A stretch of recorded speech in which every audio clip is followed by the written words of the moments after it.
top of the arc. Puts it between the legs. Down the lane. Climbs over Griffin and lays it in. Literally almost jumped over Blake Griffin.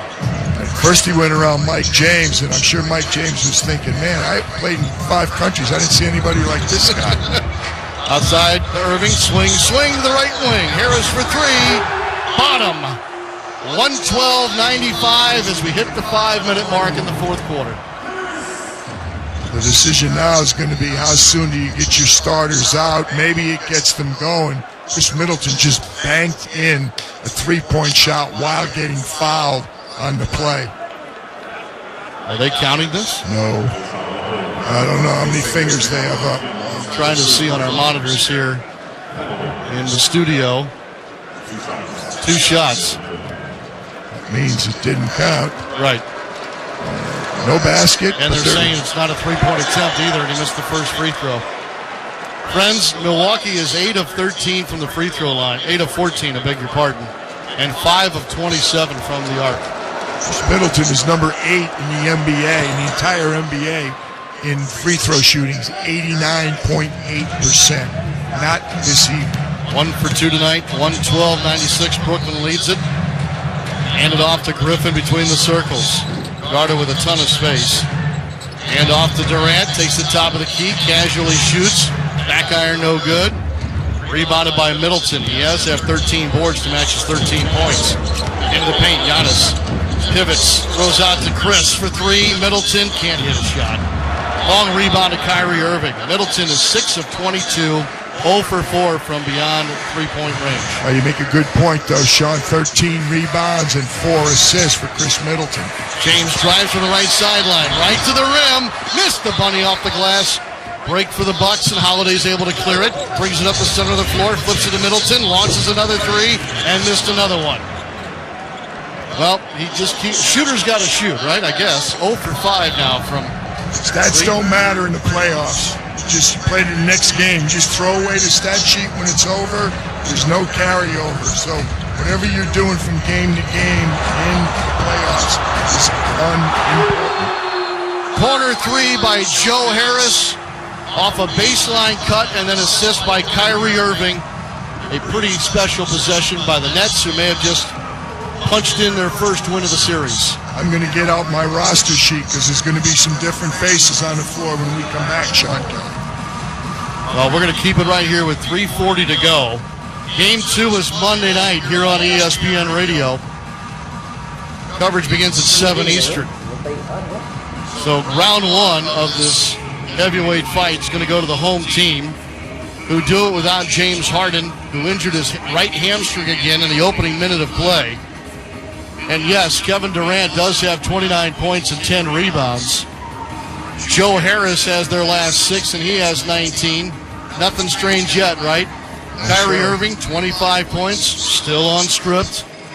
And then we go off the page with an 18 and 12 performance from Blake Griffin, and 12 points, 7 rebounds, and 3 assists for Mike James off the bench. There's the wrinkle in Game 1. Well, their bench just showed up and played really well. The Buck backcourt, who have shot the ball very well the entire year, were just unable to hit anything from the 3-point line. Poor Chris Middleton not only couldn't make 3-point shots, he couldn't make layups either. He got into good position a number of times. I want to credit somebody because he didn't just miss all those shots. So I'm sure there was some good individual defense being played by the Brooklyn Nets. But I also think when they go back and watch this film, Mike Budenholzer might just say, hey, I don't mind Chris Middleton taking all those shots. If he takes those same shots Monday night, a lot more of them are going to go in. You know what we haven't mentioned all night? How much is Milwaukee missing Dante DiVincenzo in their starting 5, who was hurt in the first-round series against Miami? Well, he's a wild-card defender, as is Chris Middleton, as is Drew Holiday, as is Giannis. They got 4 guys who can play multiple positions. Now, Brooklyn has Kevin Durant and a couple guys like that also, where you can put on a big man, you can put on a wing, or you can put on a small ball-handling guard. But Dante DiVincenzo, clearly one of the Bucks' best defenders, would certainly allow Mike Budenholzer to try and put out fires by moving Dante around, but he would not have been a factor in this game the way they shot the ball from the perimeter.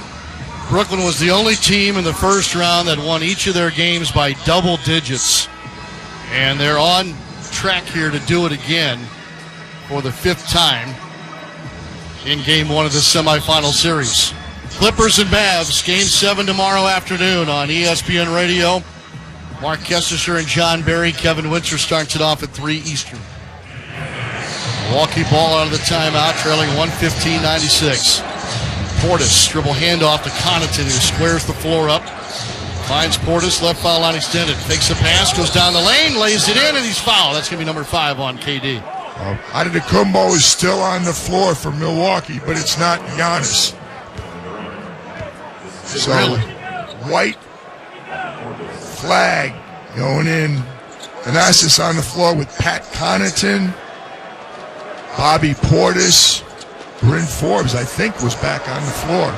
You need a wide angle to see the other two. Yeah, Bryn Forbes is on the floor. So Thanasis is just back from a right knee injury and a right pellet tendon avulsion fracture. That sounds painful. And he just got knocked on his keister by Blake Griffin. Illegal screen near the center jump circle by Griffin.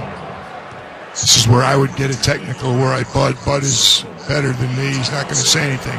I would say, hey, I don't want the call now. When we could have used that call earlier, we didn't get it. Don't give it to us now. That's when you get the little technical and write a check for NBA charity. Yes, you do. Teague spins in the lane, shoots halfway down the paint, missed it. Loose ball foul on Antetokounmpo. Thanasis commits the foul at 3:05 left in the 4th quarter. 115-98 Brooklyn. Surprised we're not seeing wholesale substitutions for the Nets. Can't take a chance.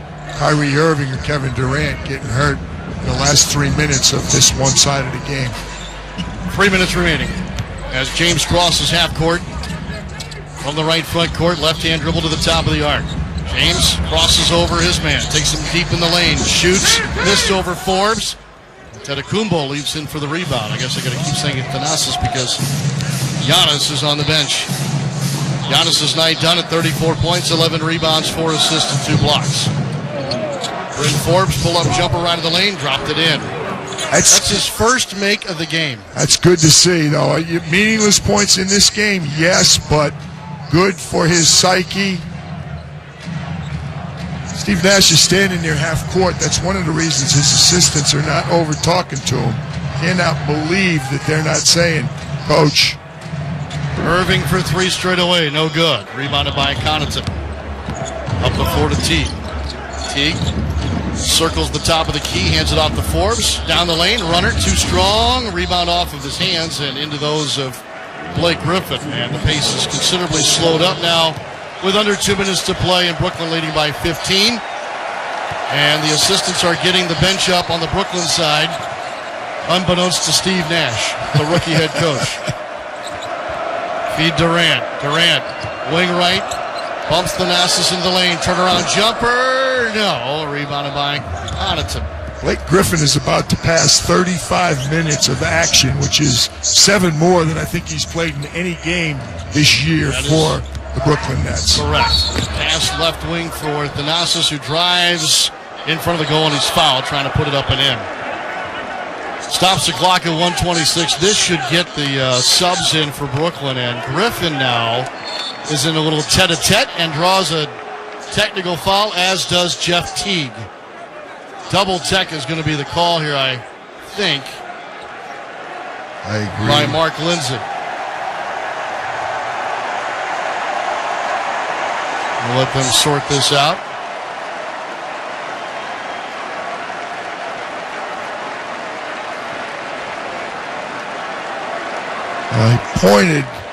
Looked like he pointed to both players. He clearly called a technical. I thought he pointed to both players.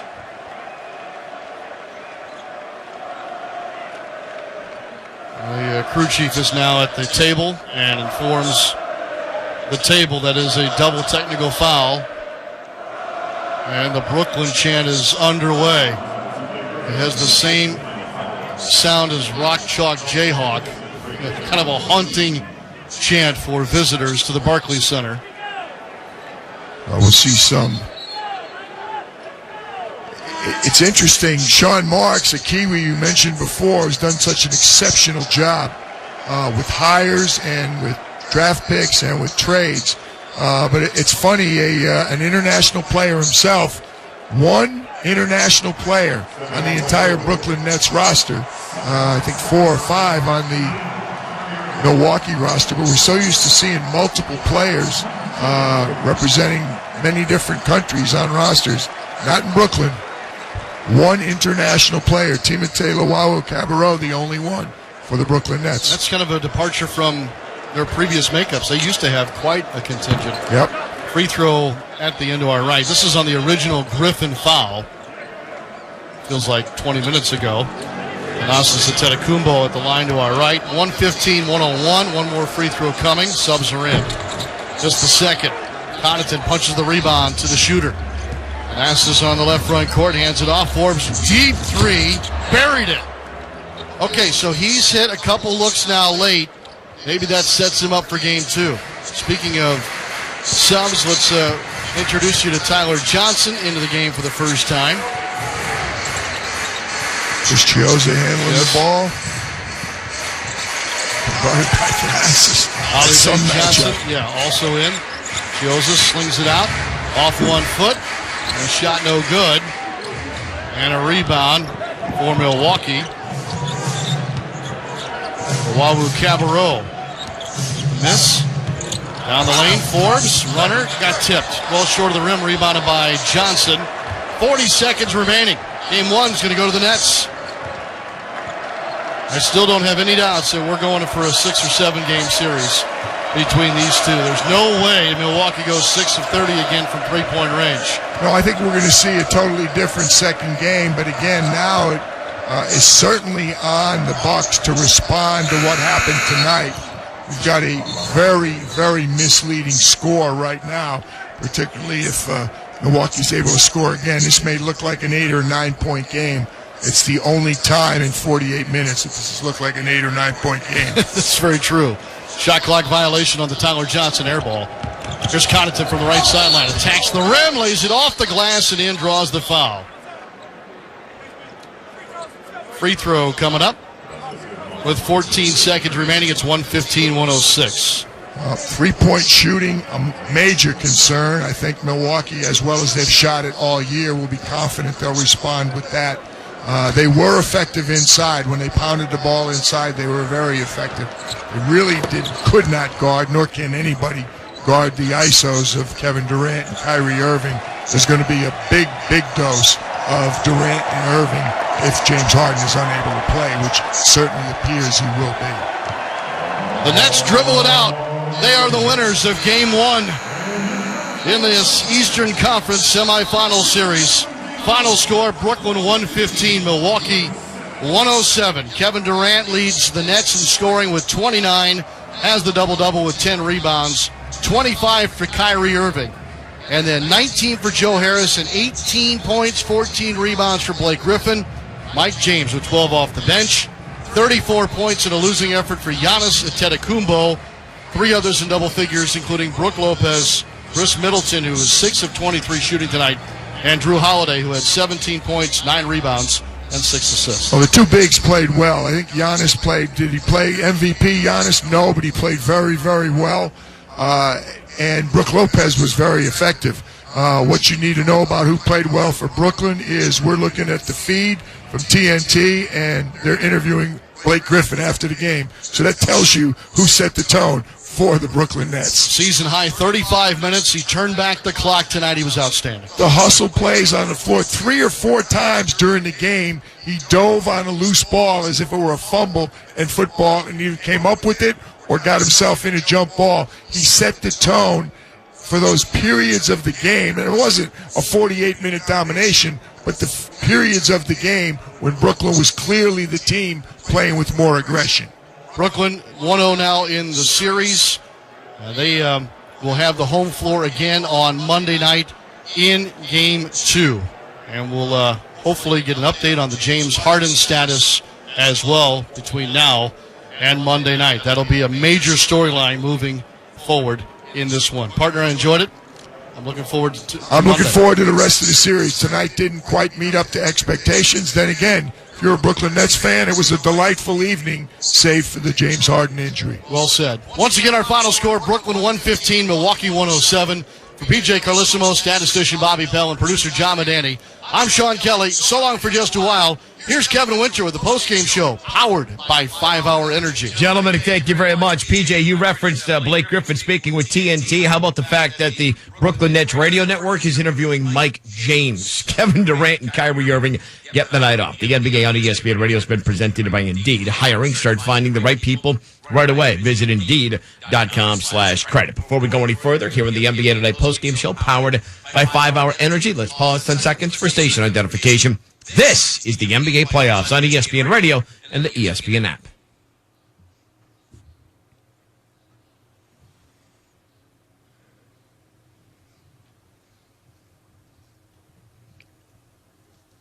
Kevin Winter with you.